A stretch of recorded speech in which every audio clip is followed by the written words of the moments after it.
everywhere. GBS.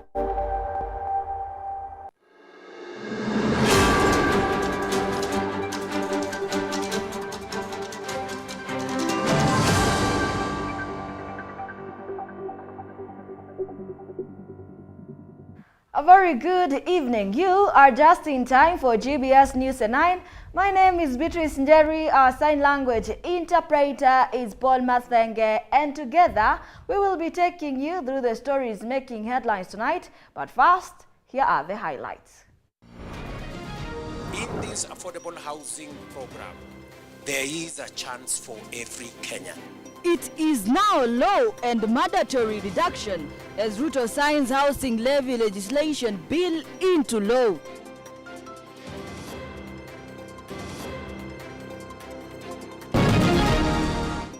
Wale walipata matibabu na wakatolewa hospitali walikuwa 18. Kitu tu sisi ilikuwa si madereva kule barabarani wawe waangalifu. Wakati kama huu mvua hii inanyesha, tunaomba sana wawe waangalifu kwa barabara zote.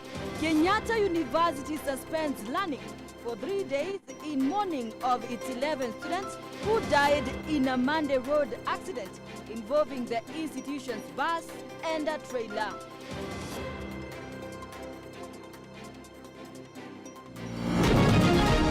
Licenses currently issued to bars, premises within residential areas and around basic educational institutions are declared null and void. Not so fast. Court suspends Interior Cabinet Secretary's directive on closure of all drinking joints pending vetting. First of all, I feel good. I feel poa. Ni mara ya kwanza na ni kitu sikuwa nime-expect. Imekam so soon, yani haraka. But I feel good to train now. Training kwangu iko poa na learn from the Rising Starlets intensifies training ahead of Four Nations tournament to be staged in Malawi later this week.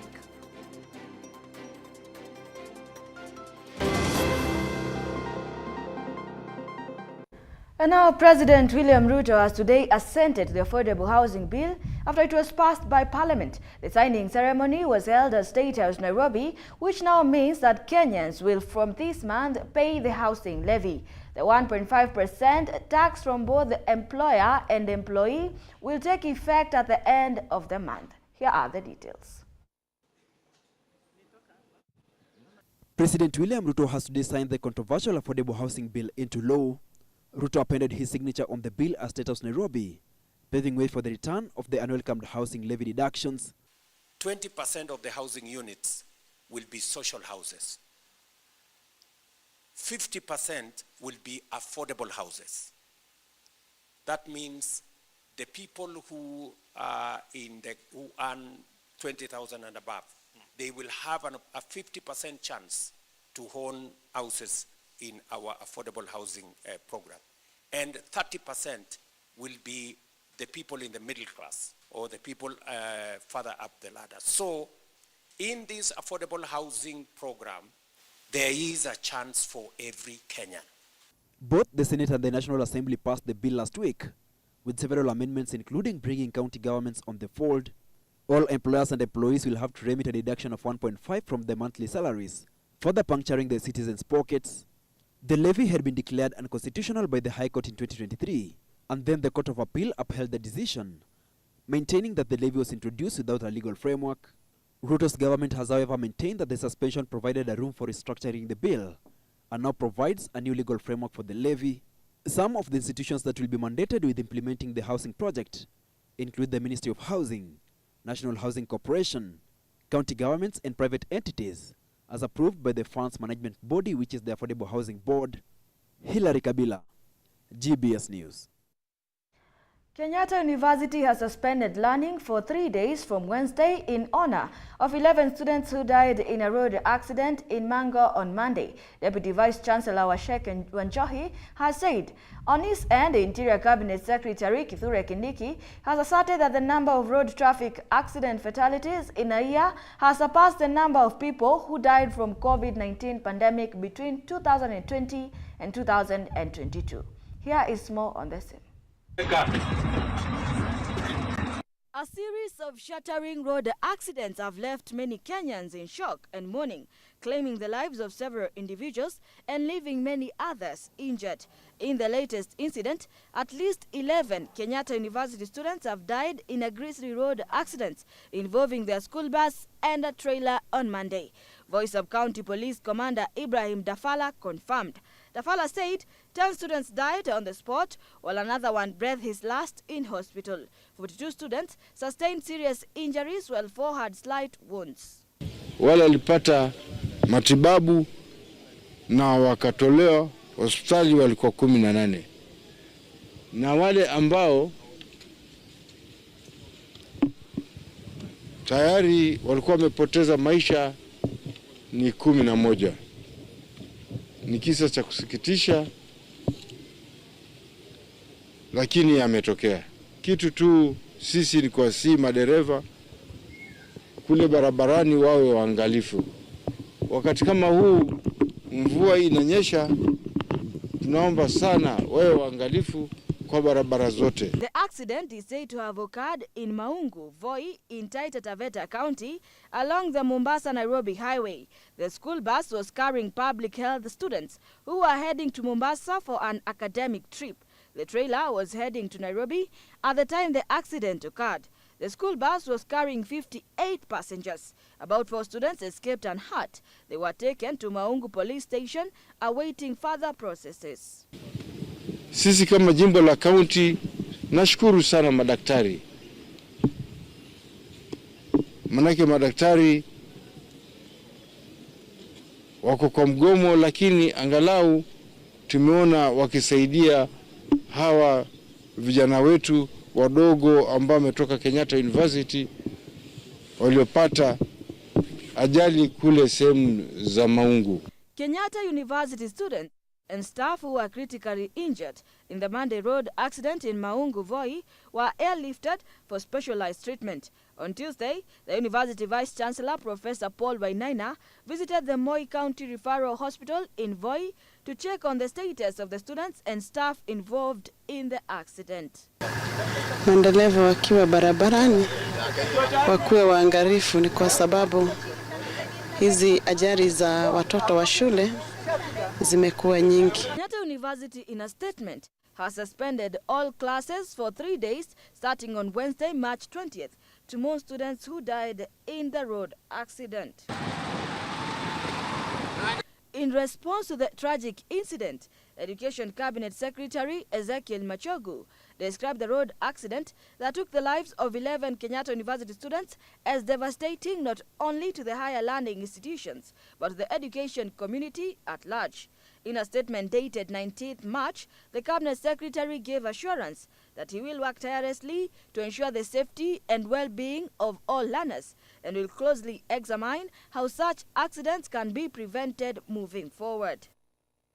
On his end, Interior Cabinet Secretary Kithure Kindiki announced the immediate commencement of a nationwide crackdown to curb road accidents. Speaking in Kisumu on Tuesday, the Cabinet Secretary said the crackdown will target all unroadworthy vehicles, private, public or institutional, drivers, riders and pedestrians. The Cabinet Secretary stated that corruption was a big contributor to road traffic accidents. My counterpart, the Cabinet Secretary for Transport, and between us, the National Police Service Traffic Department and the National Transport Safety Agency, NTSA, we must come with a program to rein in on the problem of road traffic accidents, enforce the law, and make sure that we bring down the numbers of our people that we are losing every year through road traffic accidents,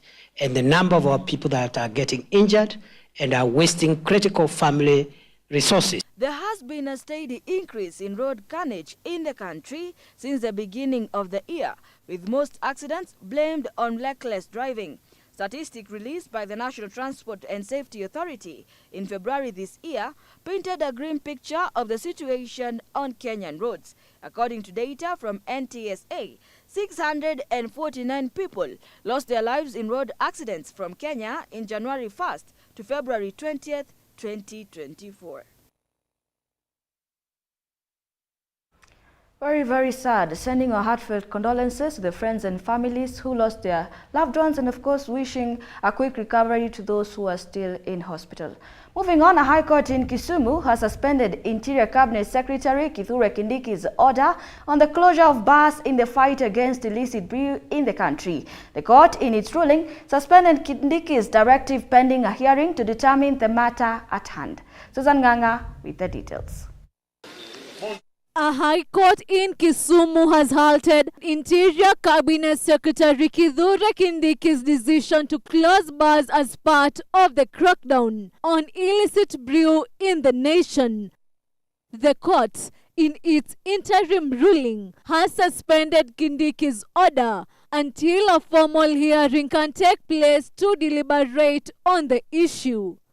This move follows a legal challenge initiated by the Kisumu Bar Owners Association against Kindiki's directive. The Interior Cabinet Secretary had instructed to close bars near residential areas and educational institutions.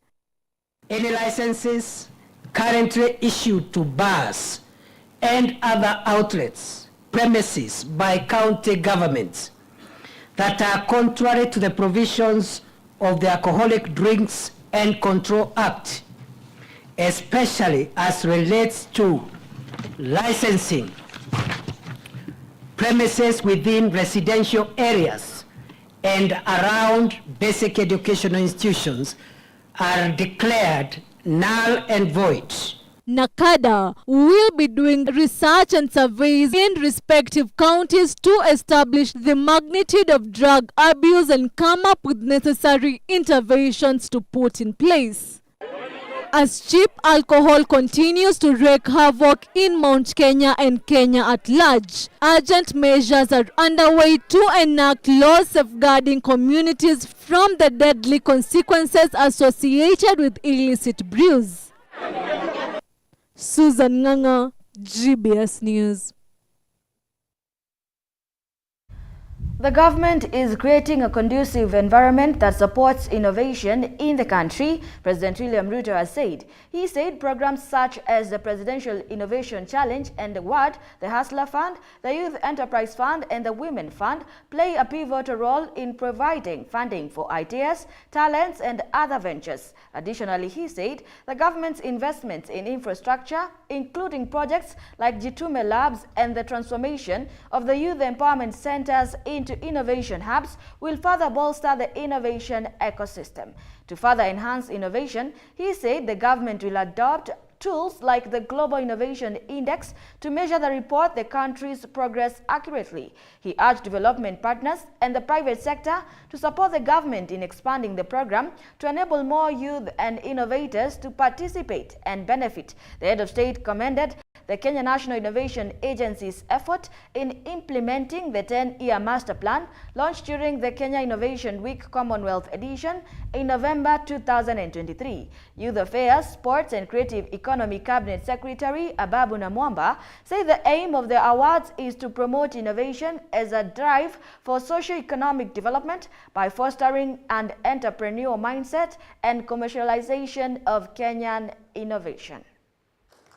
Analytics has created a crop and soil management tool that leverages on all-powered satellite imagery, AI, computer vision, and automated 3D technology to interpret text and speech, creating lifelike sign language aviators with real-time precision. And now to the winner. We have the overall winner from Makueni, Bonafric Energy Limited by James Nyamai. And this is an innovative technology, addresses food security challenges by efficiently dehydrating farm products. I support a startup in Kisumu called Mtaka, which deals with waste and helping communities sustainably manage their waste. My mind here today is to thank you.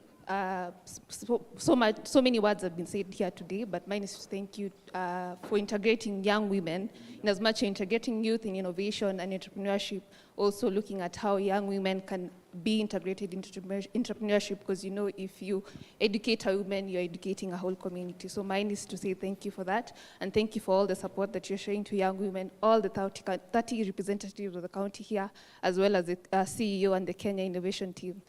I deal with climate change, and he's my longtime friend. That's when I come up with this, how I will help the president to gab these 15 billion trees and as well conserve the environment as well.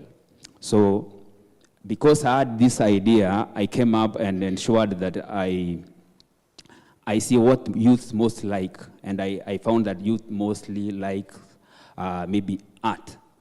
That's when I come up with what something called Panda Logo, in which you must buy a tree first, plant it for you to get a service, be it a tattoo, a printing, anything of your choice. So, and we have done it well in Uasin Gishu. If you go every part, they know me as Panda Logo. They call me Panda Logo. And thank you very much, Mr. President, for ensuring that we have this platform, because it's our ambition for a very long time to have a president who will listen to us and make sure that our ideas are put on table and we actualize them maybe all over the place in this Republic of Kenya. For Huawei, we already have the project like digital truck and also ICT competition and also ICT academy. So by your excellency, your guidance from this year, we will work with also the CS of Ministry of ICT. We together to do the the G2Me labs and also the digital hubs. So we promise Your Excellency, Huawei will do more support and contribution for this country to help all the innovators and also the excellent students to get the great the achievements. We focused this Innovation Challenge and Award on 5 areas, Your Excellency, that are in perfect sync with the bottom-up economic transformation agenda better.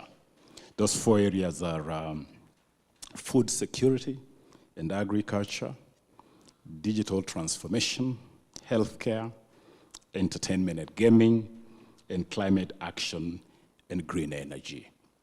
And in pursuit of those targets, Your Excellency, we went out to scout and identify the most promising innovative ideas and solutions from across the country. We have taken time to showcase the most promising innovations and startups at the Kenya Innovation Week. I commend the ministry for leading the Presidential Innovative Challenge Awards, and I acknowledge the Kenya National Innovation Agency's efforts in implementing the 10-year master plan launched during the Kenya Innovation Week, Commonwealth edition in November 2023. This plan guides our efforts in capacity development, funding access, infrastructure, and policy intervention, which I am very happy that we will shortly be having a conversation as cabinet on how to unlock the space around giving Kenya the opportunity to be what we are, the best.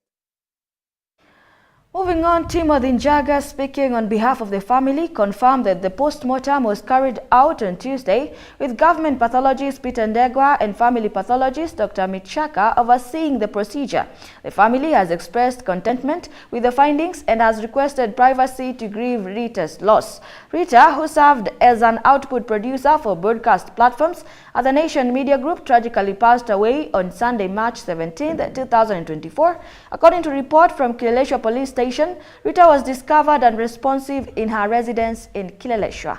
Despite being reportedly in good health on Saturday, Rita failed to attend work on Sunday. The media community has since moved her passing, acknowledging her extensive 20-year tenure in the industry. Severe pneumonia.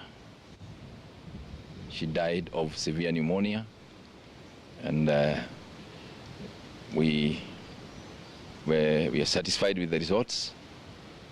We are closed that question. Of course, the members of the family right now are distraught, and they are still asking for space. They're still asking for a little bit of privacy. Many thanks for joining this live broadcast. Do keep your comments coming in through our SMS line 21144 and GBS TV Africa on all our social media handles. We have a lot lined up for you in our new segment tonight, but first let us take a quick commercial break.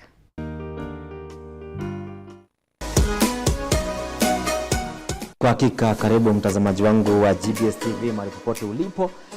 Hii ni GBS TV Jumatatu nikiwa tunataka actually isili iwe full 24-hour economy jinsi ilivyo wakati huu.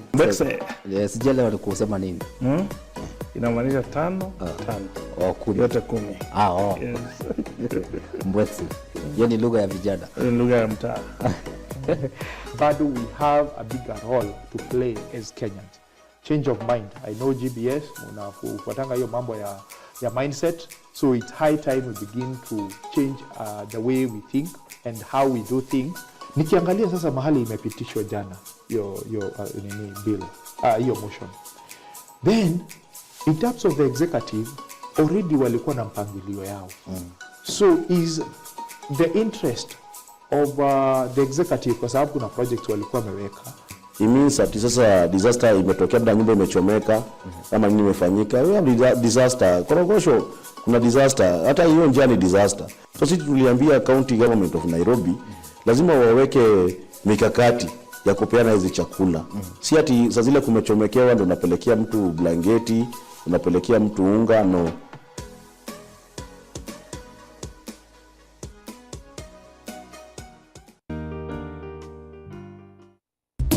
There's nothing that can happen to a man, not unless God allows it to happen.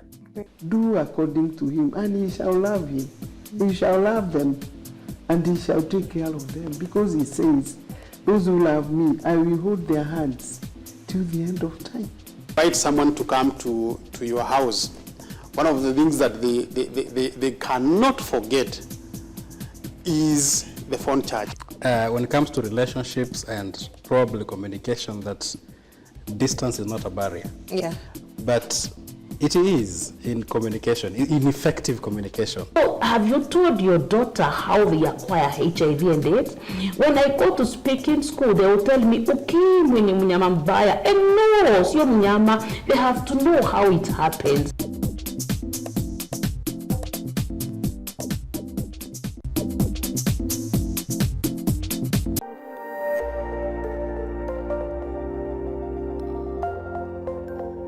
Everywhere, GBS. Welcome back. You're still watching GBS News 9.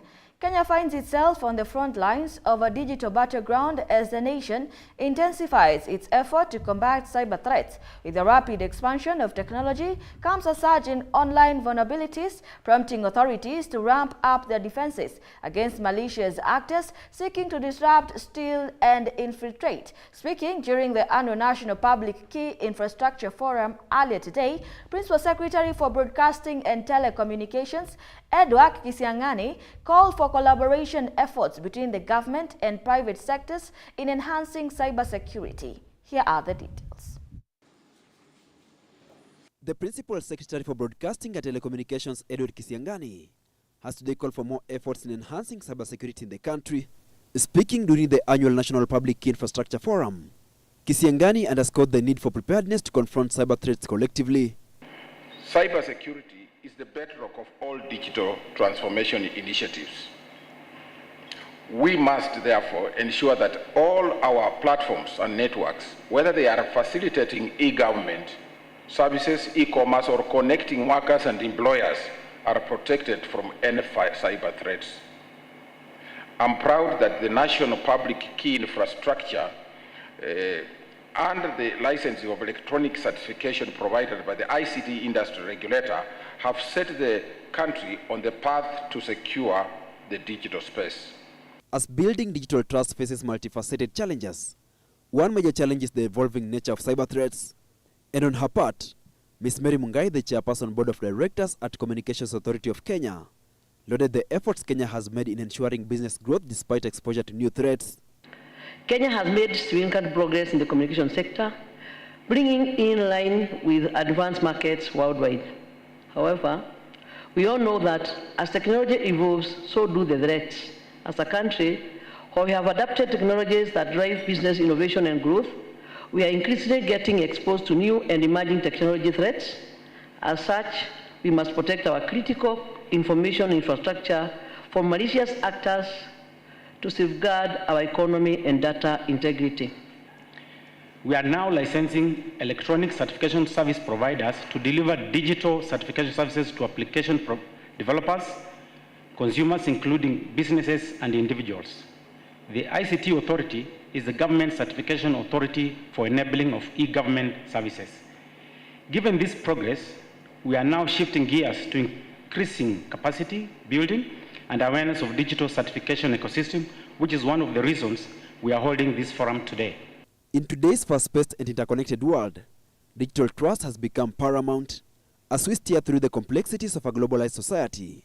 The need to establish and maintain trust in the digital space remains crucial. Hilary Kabila, GBS News. Siaya County Assembly today adjourned its proceedings to discuss alleged imposition of an illegal curfew in parts of Rarieda constituency by the police. East Assembly Ward member of the County Assembly, Gordon Onyango Onguru, sought to leave from the Speaker, George Okode, to discuss what he termed as continuous harassment by the National Police of not only his residents, but also the innocent travelers going about their business. Onguru said that the trend comes in the wake of the last week's incident where a police inspector attached to Ndori police station was killed by a mob that mistook him and his colleague for thugs. Moving the motion, Onguru said that it was now a crime to own a motorcycle and ride it past 6 p.m. in the area. Seconding the motion, West Uyoma member of the County Assembly, Justice Oguta, said it was unfortunate that the national security officials keep on pretending that they were serving the interests of the public while doing the opposite. Were arrested and they were taken to Aram police station. The lost pistol was recovered in the early morning of Thursday. And after 3 days, interrogated those who were arrested. Some were released, but a number was taken to Madian law courts, where they appeared before the magistrate there. The concern of the people now, why I think it is important to discuss this, is there has been continuous harassment of the residents of East Assembly Ward, and even those who are not residents of East Assembly, along the roads by the police. Our youth are being tortured because their only mistake is to have a motorbike. If police meet you on the road with a motorbike past 7 p.m., then you are just attacked, beaten, and taken to cells, where if you reach there, you will not leave without being charged for nothing. My 5 markets, namely Assembly, Nyelema, Ndarokago, Oyude, and Ndori, are closing businesses as early as 6 p.m. How I wish that we, as the representative of people of Siaya, take in interest about this issue. Tomorrow, if you'll be in Alego or even in Siaya, does it mean that we will close all our shops because a fellow has been tortured? And they have the machineries. If they could get the pistol within 2 days, do you think they can't arrest those who did that thing within 2 days? Why are they now going to Anyongi, which is in Sapwa? pretending that they are still looking for those who tortured the Fairfield police officer. So members, please, we want you, all of you to join us in this fight so that Rarieda can remain. And now to matters international news. A Great Cut charity event took place in San Diego, where the city hosted what was dubbed as the Super Bowl of haircutting on Saturday, through hundreds of volunteers converging at the Broadway Pier with a singular mission to break the Guinness World Record for the most haircut donated in 24 hours, all in support of children dealing with hair loss conditions like cancer and alopecia. Here is more on the same.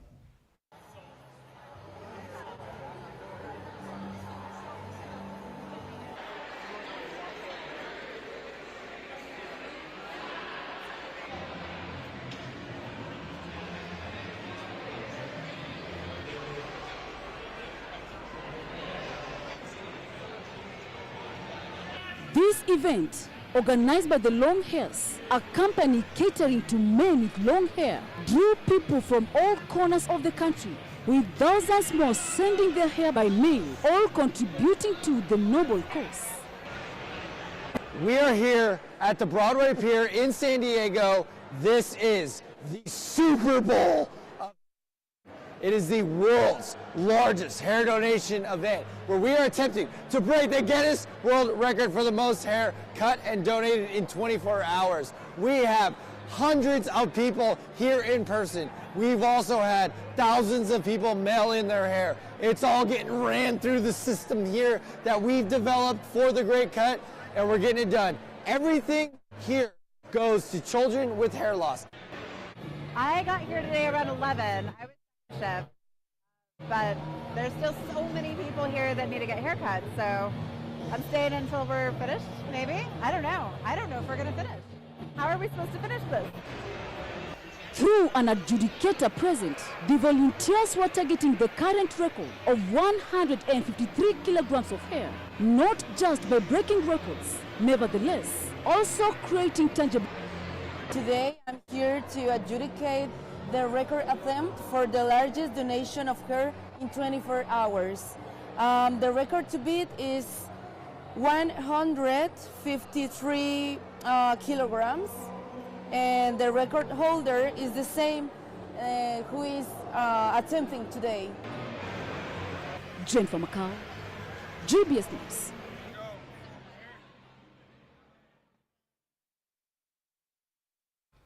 And now to the escalating tensions in Gaza Strip, where European Union, with High Representative for Foreign Affairs and Security Policy, Joseph Borrell, accused Israel of using starvation as a weapon of war against the Palestinian population. Joseph Borrell made the critical accusations while speaking at the opening ceremony of the European Humanitarian Forum 2024 in Brussels, where he alleged that Israel's closure of land crossing into Gaza was leading to a state of famine among Palestinians. Here are the details.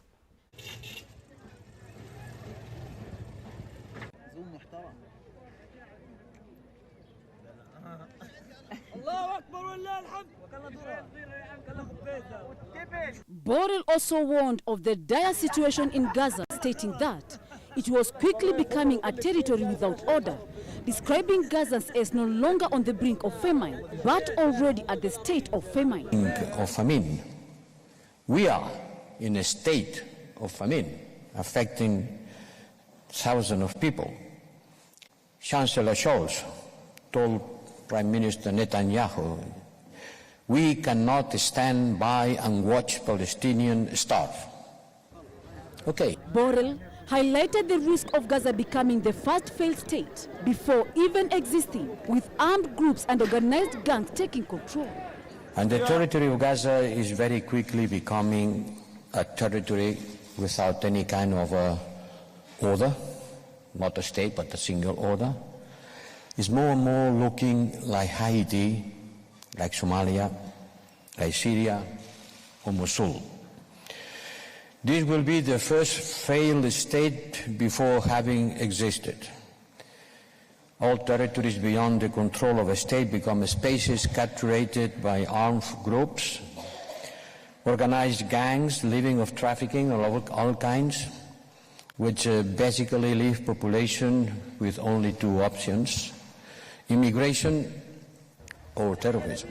Meanwhile, Israeli Prime Minister Benjamin Netanyahu asserted that no international pressure would deter Israel from achieving its goals on defeating the Hamas.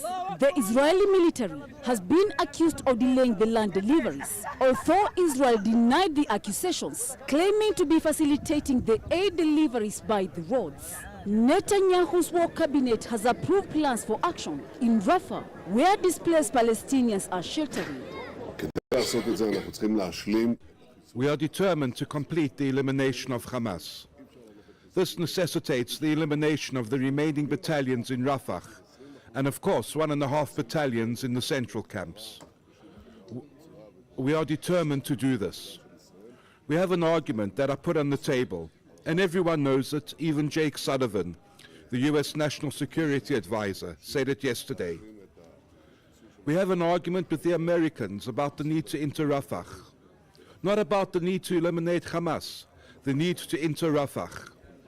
We see no way to eliminate Hamas militarily without destroying these remaining battalions. We are determined to do it. Out of respect for the President, we agreed on a way in which they could present their ideas to us, especially on the humanitarian side. And we, of course, share in this desire to allow an orderly exit of the population and provide aid to the civilian population. We have been doing this since the beginning of the war. The ongoing conflict between Israel and the Hamas continues to take a devastating toll on the civilian population in Gaza, with accusations of using starvation as a weapon of war. Through the call for urgent action to address the humanitarian crisis growing louder, أنا بتمنى لأولاد الموت عشان ما يطلبش مني رغيف خبز. مش قادر أطعميهم. مش قادر أطعمي أولادي. to the regions grappling with the condition complexities. Jennifer Macau, GBS News. Do keep your comments coming in through our SMS line 21144 and GBS TV Africa on all our social media handles. On that note, let us take a quick break. We'll be right back.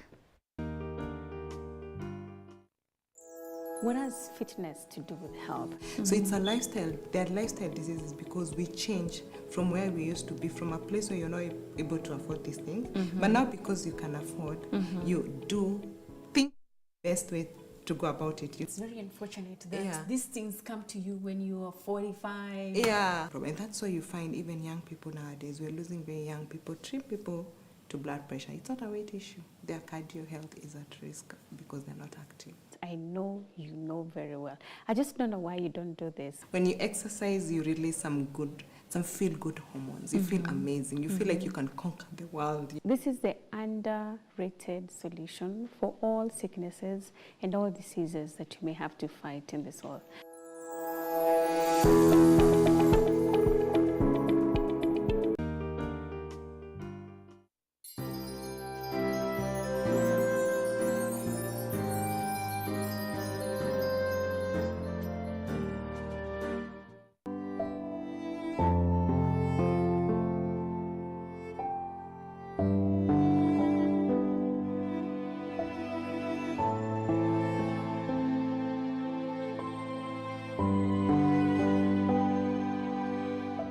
It has been a life full of tears. Tulikuwa tunajua tako nyako. Tukateseka na mama.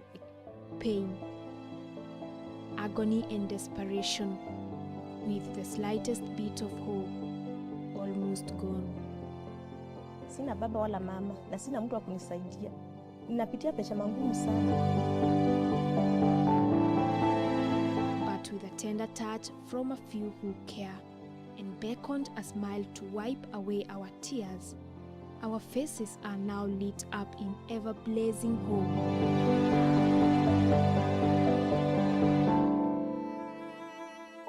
As we join hearts and delight together with all of you for reminding us that God cares.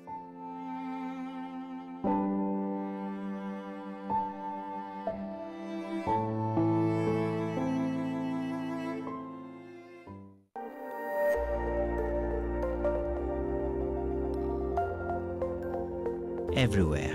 GBS. Welcome back to the broadcast. North Korean leader Kim Jong-un supervised firing drills with what were described as his country as newly equipped super-large multiple rocket launchers at an undisclosed location on Tuesday. On Monday, South Korean Defense Minister Shin Won-sik condemned previous drills by Pyongyang, stating if the country fired a large number of conventional missiles against the Seoul, it would constitute to a war and prompt strong retaliatory action. On Tuesday, Prime Minister of Japan Fumio Kishida also hit out at Pyongyang for the alleged launch of several short-range ballistic missiles towards Japanese territory, calling it a violation of the relevant test, coming a few days after joint military exercises conducted by the United States and South Korea for March 4, 2014, further exacerbating tensions on the peninsula.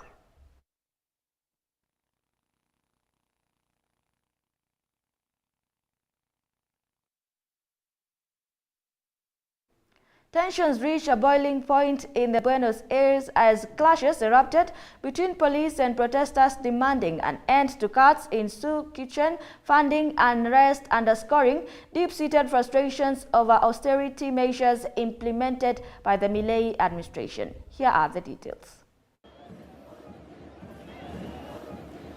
In a scene of chaos and desperation, protesters clashed with the police in the Buenos Aires on Monday, demanding urgent action to address the dire hunger crisis gripping the nation through demonstrations organized by the UN workers of the Popular Economy UTEP and Polo Obrero, turning violent as tear gas filled the air, whereas stones were hurled at the officers. Heartbreaking scenes of children were witnessed, scavenging through the garbage just to find something to eat. However, the Milei administration defended its actions, citing the need to address the economic challenges and allegations of corruption within the charitable organizations, arguing that slashing funding for the soup kitchens only exacerbated the suffering of the millions.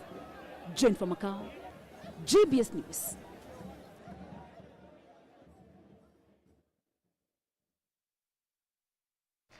At the United Nations Security Council session held recently, Under Secretary General for Political and Peace-Building Affairs Rosemary DiCarlo delivered a stern message regarding Russia's intentions revolving around the controversial presidential elections being conducted by Russia in areas of Ukraine under its control. Here is the full report.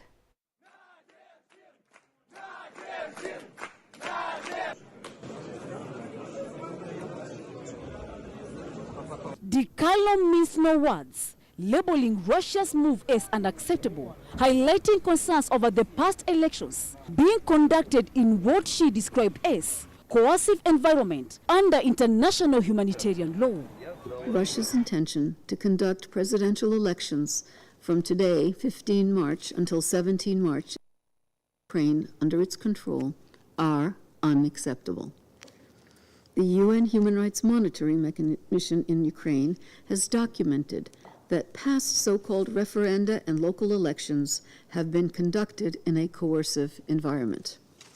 Under international humanitarian law, the occupying power, in this case, the Russian Federation, is obligated to uphold the laws of Ukraine in the occupied territories. The situation in Crimea, as reported by the UN Human Rights Office, OHCHR, painted a grim picture of the unlawful practices, including the imposition of the Russian citizenship and laws, intimidating tactics, and suppression of the basic human rights. In Crimea, OHCHR has consistently reported on the unlawful imposition of Russian citizenship and laws, intimidation and pressure to participate in illegal electoral processes, suppression of freedom of expression and religion, and other human rights violations. Similar patterns of violations are emerging in the occupied regions of Donetsk, Luhansk, Kherson, and Zaporizhia. Since December 2023, our human rights colleagues have recorded a disturbing increase in reports of allegations of extrajudicial executions of prisoners of war by Russian forces. However, Russian Ambassador Dmitry Polyansky defended his country's actions, accusing the Council of unfairly criticizing Russia's conduct of democratic elections in the territories, while insisting on the integral parts of Russia. Которая административно, политически, и нравится это кому-то или нет. Ukrainian Ambassador Sergei Kislysya swiftly condemned the Russia's actions, urging the international community to denounce the elections and refuse the recognition of their results and impose sanctions on those involved. We therefore call on the international community to resolutely condemn Russia's illegitimate intention to imitate presidential elections in the temporarily occupied Ukrainian territories, to refrain from recognizing the results of these elections, and to impose sanctions on those involved in their organization and conduct. Furthermore, Ambassador Sergei called for accountability for those who, despite the Ukrainian warnings, participated as international observers in what he termed as the fake elections. We also call on the UN members to hold to account their nationals who, despite warnings from the Ukrainian side, showed up in the temporarily occupied territories as, quote-unquote, international observers of the fake elections. Jennifer Macau, GBS News. Thank you, Jennifer Macau, for that detailed report. And now, that international news brings us to our sports news. Let's get sporty.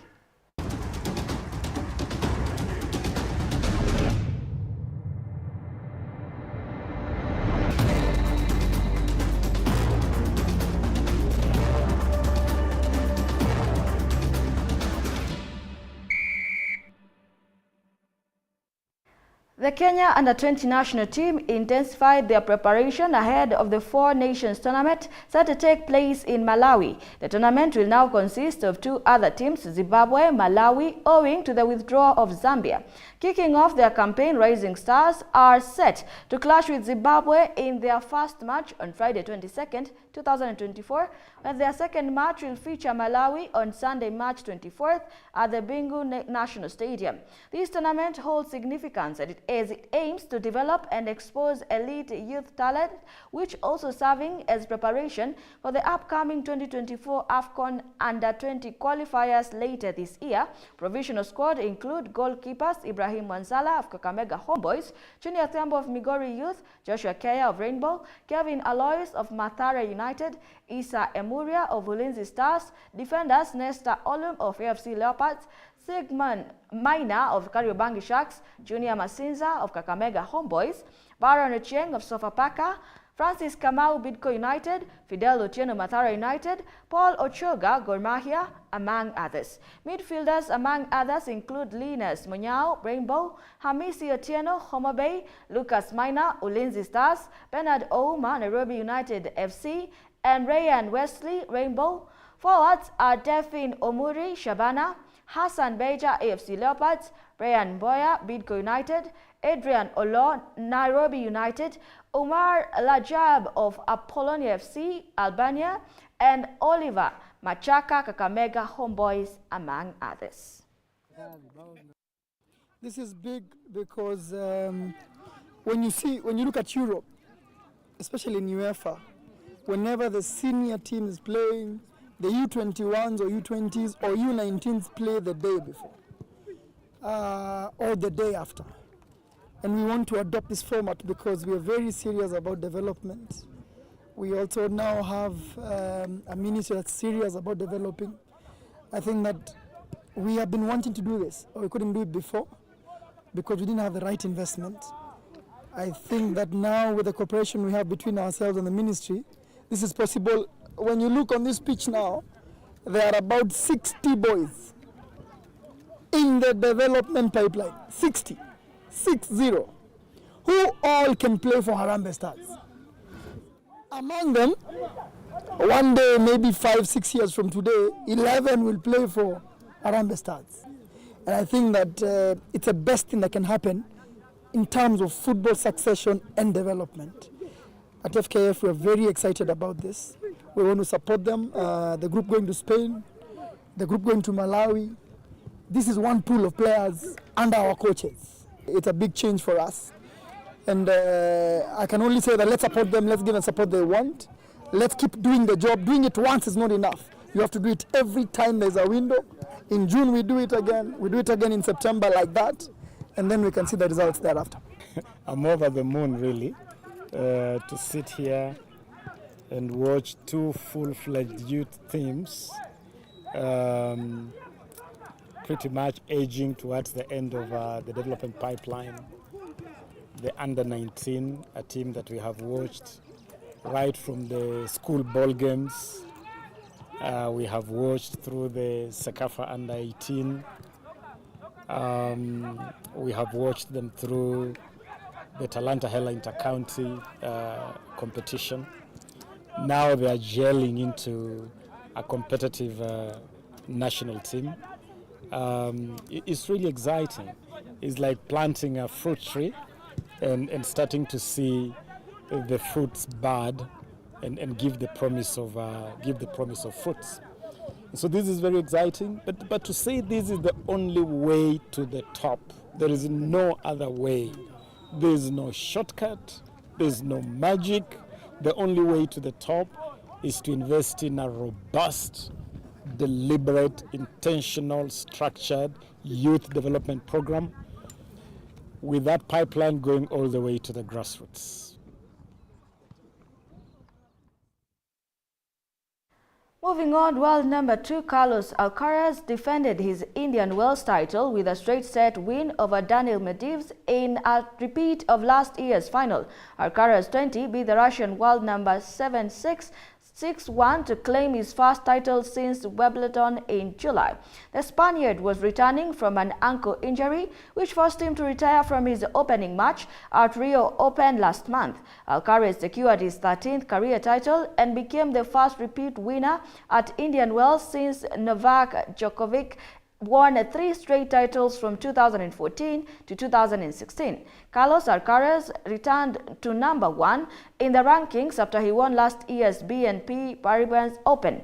Achieved by beating Daniil Medvedev, Carlos Alcaraz hit his stride once again in California desert, snapping the 19-match winning streak of his rival Jannik Sinner in the semi-finals, then completed his successful title defense with a triumph over Daniil Medvedev in a rematch of last year's final.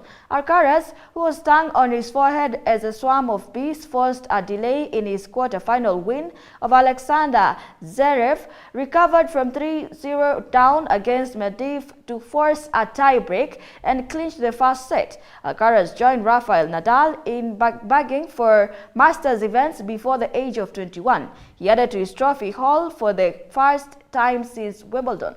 Alcaraz is the first player to successfully defend an Indian Wells singles title since Novak Djokovic in 2016.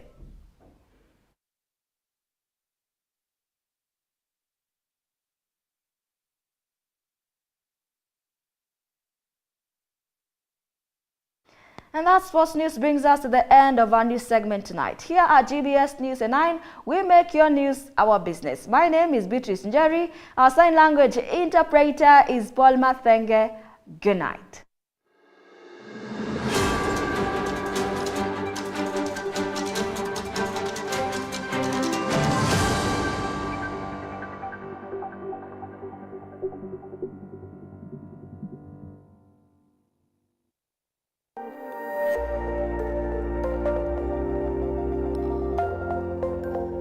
Everywhere, GBS.